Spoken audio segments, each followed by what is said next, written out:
Airsoft. It's quite an obscure sport, but it has a very high presence on the internet and on YouTube and online. And I'm creating this small documentary, kind of informative video that is a type of outlook that other people have on the sport.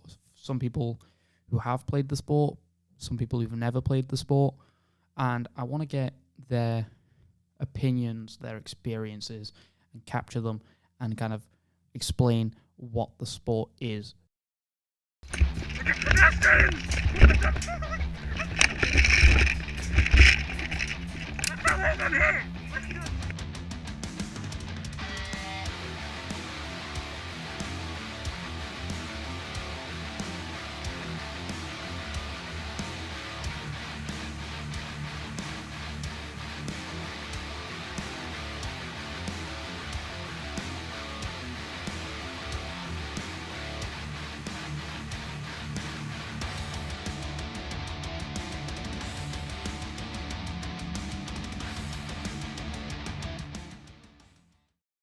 Let's get your name first. Sam Royce. I'm 28.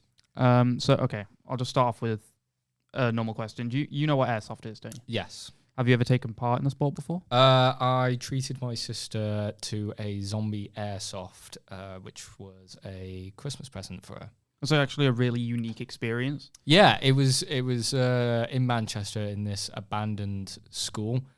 And we really had no idea what we were getting ourselves into, but the guys who were organising it really were pretty good at doing their job, and it was a hell of an experience. Because I've usually been into the more traditional sport, and I actually haven't done anything creatively, just like as that type of experience. So how different because have you played regular Airsoft before? No, I haven't, but I've seen videos on YouTube about it, and yeah, it's not like tactical or anything, but it's more like scenarios. For example, you've got to go into one of the rooms and there's a bomb that you have to defuse, but there are zombies trying to get into that room, or you have to get from point A to point B without being tackled by a zombie. And so where did you do this then? It was in Manchester. Manchester, Yeah, right? yeah. Is it like a yearly occurrence type thing, or was it more like I think it's yearly. I definitely know there's ones out there, but specifically for that one, I'm not 100% sure. I think it is, but there's not many people that go. There's not a huge group. I think it was a group of 10. Just 10? Yeah, it was something like that. So would you say that the more like theatrical, more like planned activities would be a bit more obscure than the traditional sport then? Yeah, it's not a sport as sense, it's more of an experience. And I could see how people would get into Airsoft if they had a taste from that and then they wanted to go down that path itself, because the guns that we were using, they were good. They were actually quite fun. And there was a little bit of tactical thinking, because you had to think, which way are we going to go?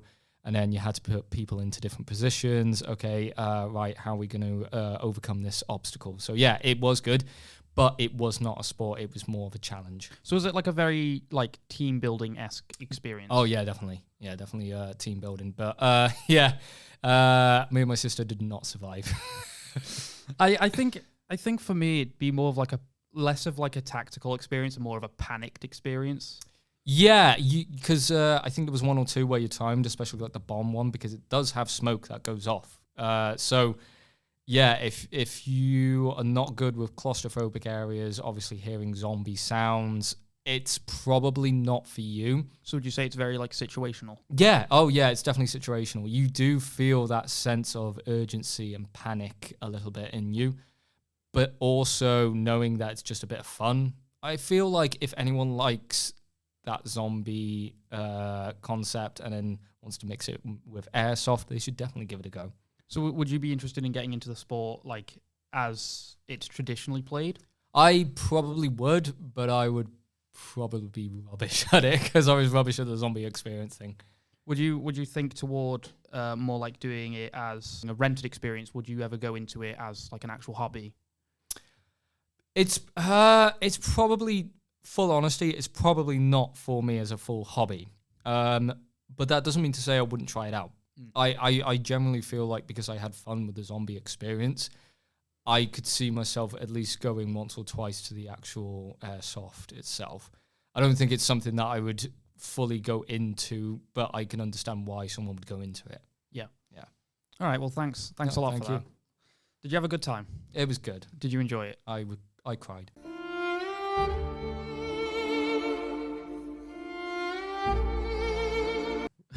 All right. Would you do it again?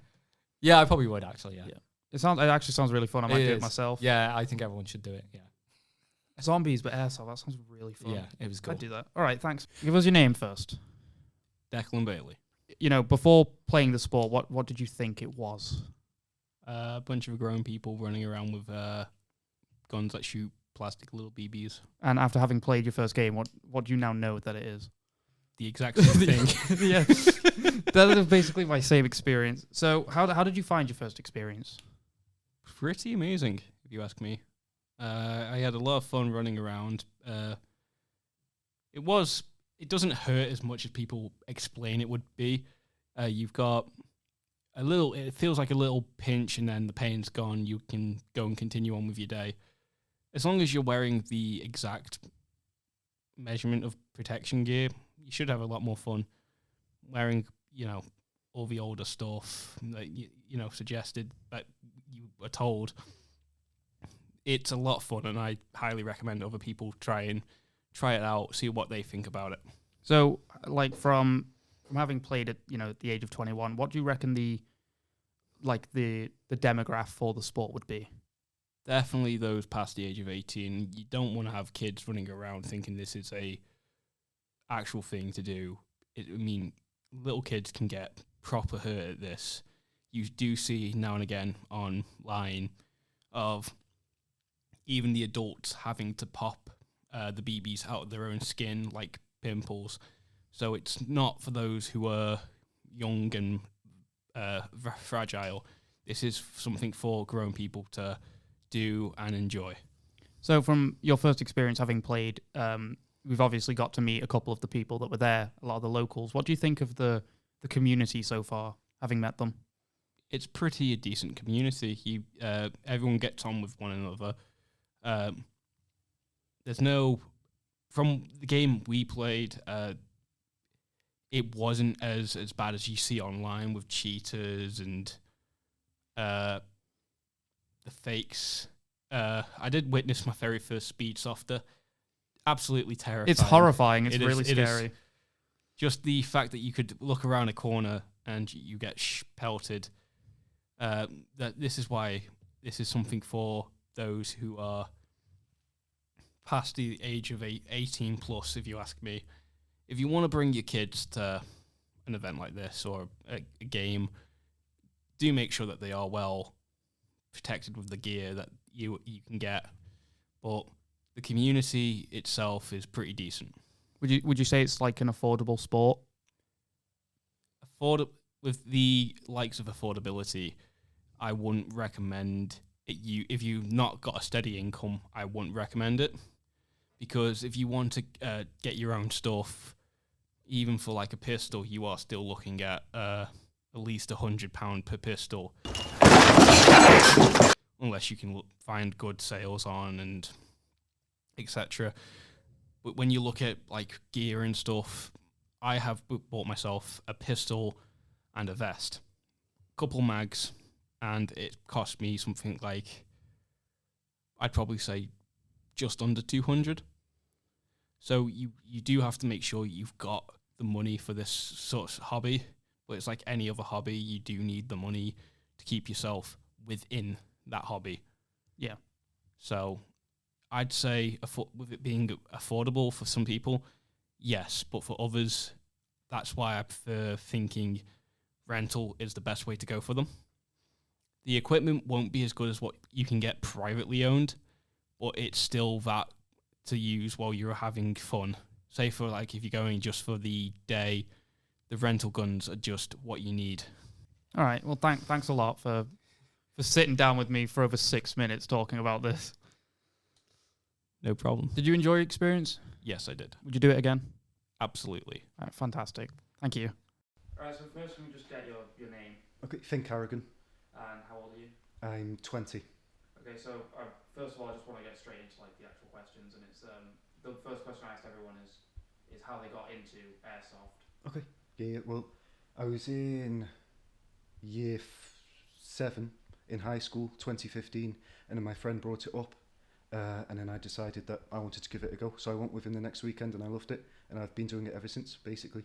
So it's quite obvious you've kind of turned it into a profession after Yeah, that. yeah, But yeah. how did you get into the idea of making it like your job? Well, I was the manager of a factory, and I hated it, and so I was on decent wage there, and then I decided to quit, and I started a camo clothing business, and then one of the manufacturers of Airsoft contacted me and said, "Do you want to use our camo clothing?" And I said yes, and I realised that I had the possibility then to get into the airsoft world, and so then I gave up all of the camo clothing, and instead I went into airsoft. So much easier then, much nicer. That's actually quite sick. Yeah, it's very fun. Much better than camo clothing. Well, I started in a 200 square foot shop. To put that in perspective, this is 600 square foot. I started with 5 rifles and 20 pistols. I now have the possibility of over 100 pistols, and I have 50 rifles at the moment. So I've 10x'd it on the rifle end, basically. But it's taken a whole lot of work, and in the last 2 years from this business, I've taken $2,500 in profit. That's it. So everything has been reinvested, basically. Absolutely everything. Yeah. It's taken a lot of work. Has it been worth it though? Oh, absolutely. Yeah. Meeting a whole load more people. Everyone who are my friends nowadays, I've met through this, basically. So it's just been amazing fun. When you opened the store, did you find any did you get any new opportunities in the airsoft community? Like Oh, events yeah. and that? Yeah, absolutely. I've been approached by so many people. It's unbelievable. I usually don't do it simply because it takes so much time and money. And I'd rather put that time and money into this rather than events. But it has opened me up to a lot of possibilities, a whole lot. Yeah, it's been good. Yeah.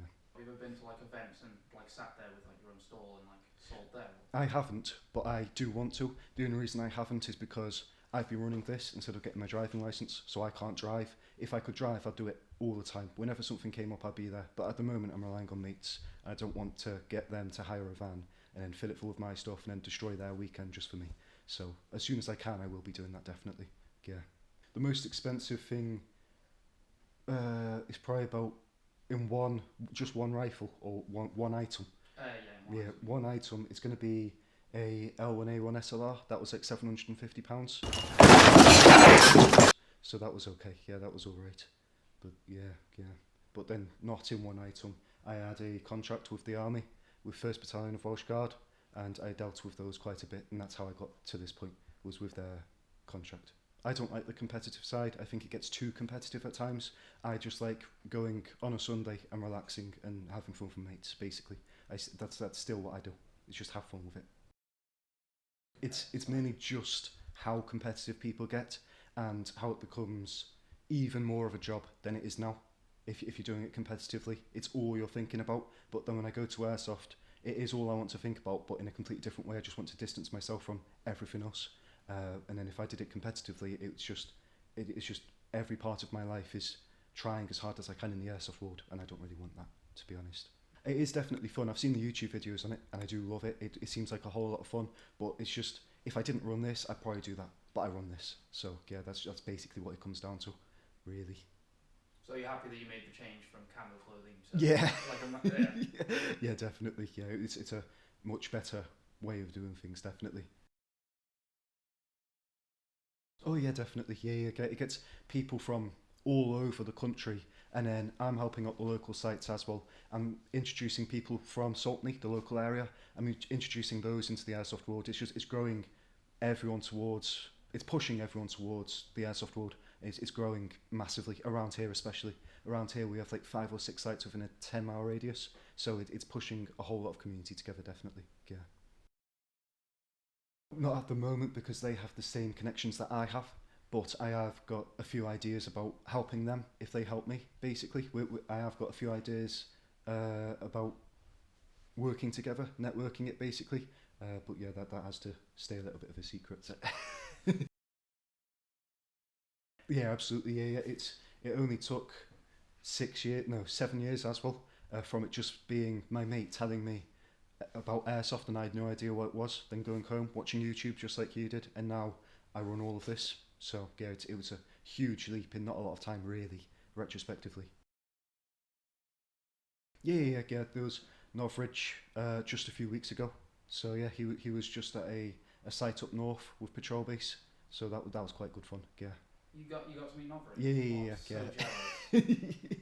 jealous. Yeah. He is fantastic. He's just as nice in real life as well. He is really a really nice person. Yeah, he runs his own Northridge brand of rifles and pistols, and we hopefully are going to stock them quite soon in the next year or so, hopefully. But yeah, they are fantastic as well, just as good as him. Hopefully, yeah. It's just getting them in from Austria, because he's in Austria at the moment, so it's a little bit of a logistical issue. But as soon as we sorted that out, then definitely, yeah, it's going to be quite good fun. Oh yeah, definitely. After Brexit, then it damaged the airsoft community quite a bit with import duties and all of that stuff. It was bad beforehand. It got even worse afterwards, though. At the moment, to put it in perspective, it is cheaper for someone like Northridge to import into America than it is here, even though that's 5,000 miles away, and we're about 700, 1,000, whatever.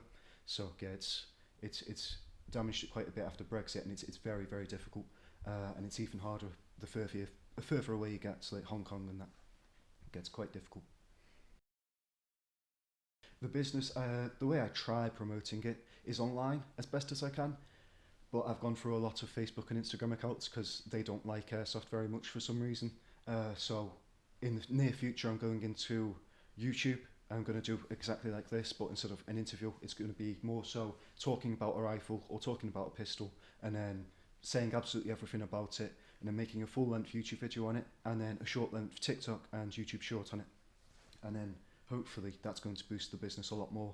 At the moment, it's more so word of mouth, because that's the only way I'm allowed to do it with terms of services and so on. It's quite difficult at the moment. Outpost is who I'm thinking about hopefully doing something with, hopefully. But we'll just see. It's nothing big, nothing special. It's not an event or anything like that. But I'm just hoping that I can help them, and hopefully in return they can help me, really. Because that's one of the best ways in Airsoft to grow, is I help sites and sites help us, basically us small shops. I think that's one of the best ways we can go about it, really. I think it's fantastic. It really is fantastic. You have all of these lads who are dedicated to snipers, and they've dedicated their whole airsoft life to snipers. You've got people like me who have dedicated their whole airsoft journey to a shop now, which is also fantastic. It's really good fun. You've got all of these new sites opening constantly. Not many sites are closing anymore. It's getting extremely popular. It really is really good. Yeah, I love how many different twists and turns airsoft has, and how many possibilities you have with each and individual thing is really quite good. I do like it a lot. I think that mainly YouTube, like as we were saying, Northridge, he has something like 7 million subscribers now. He has blown up online to the point where, obviously, as we were saying, he has his own brand now, where he can make his own guns, make his own BBs, make his own everything, all the equipment, he can do it. And I'm pretty sure that is the leading reason, is just that people see all of these guys on YouTube having so much fun, and they want to have that fun. And so that's probably the leading cause of it blowing up, really. I think so anyways.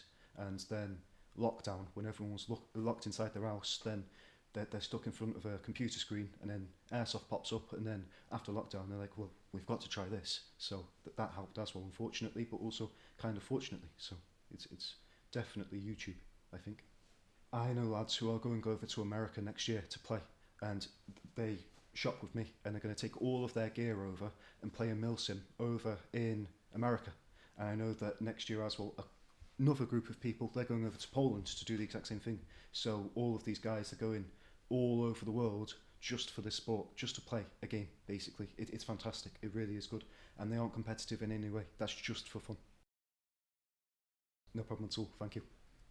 And I think lastly, to to finish it off, I think if anything in this kind of documentary is kind of, it's less so a documentary and more of kind of an expression of the community in the sport. The community is very strong.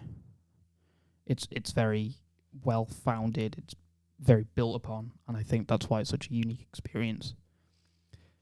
But if anything in this kind of piqued your interest a little bit, I honestly think it's worth a shot to go and just have, you know, a go with the sport, to just kind of test it out, see what you think of it, and then maybe building something around that. Obviously, you can just go out, rent some equipment, and just have a fun day, you know, go for a stag do or just do anything kind of, you know, just, you know, it's just fun. It's just a good bit of fun that you can enjoy with, you know, people that you know, people that you don't know. You could make friends there. You can just kind of meet the community, and it's such a unique, well-built sport that I think is just very underappreciated and not well known, and I think that's a bit of a crime in and of itself.